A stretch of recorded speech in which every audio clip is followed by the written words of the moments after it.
In part 2, Foucault challenges the common idea that modern society, especially since the 17th century, has been sexually repressive.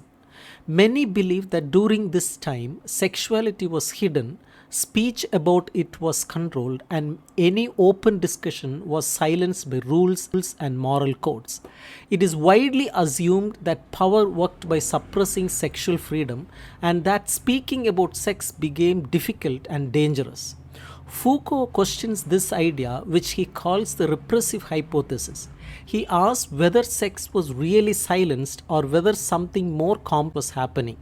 Instead of repressing sexuality, modern societies have actually encouraged more and more talk about sex. From the 1600s onward, there has been a growing interest in discussing, analyzing, and managing sexual behavior. Institutions like the church, schools, hospitals, and legal systems all began creating rules, producing knowledge, and guiding how people should behave sexually. For example, the Catholic Church encouraged confession, where people had to speak in great detail about their sexual thoughts and actions. The goal was not to remain silent but examine and regulate desire through words. Foucault also describes how sex became a public issue.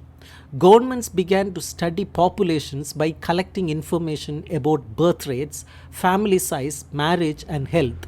Sex was no longer just a private matter but became part of managing society. Authorities wanted to know how people use their sexuality and began creating rules to guide and control it.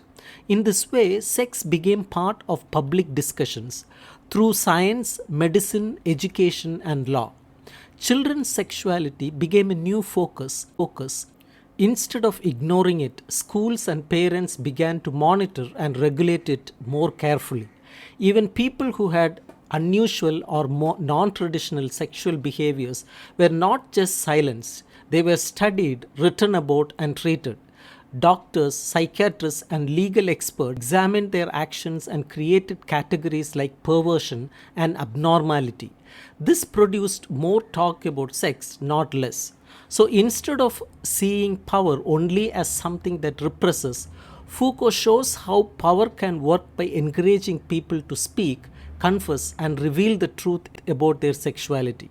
He argues that the modern obsession with talking about sex, whether to confess it, study it, or liberate it, actually reflects a deep connection between power, knowledge, and desire. Talking about sex gives people the feeling they are resisting power, but they may still be caught within of control. Power does not always silence, it can operate by encouraging speech and organizing it in specific ways.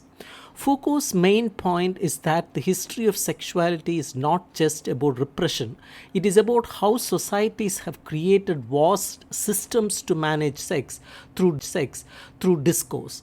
By promoting endless discussions about sex, society has created a new way to exercise power, one that invites people to speak while still controlling what they speak, how they say it, and who gets to speak.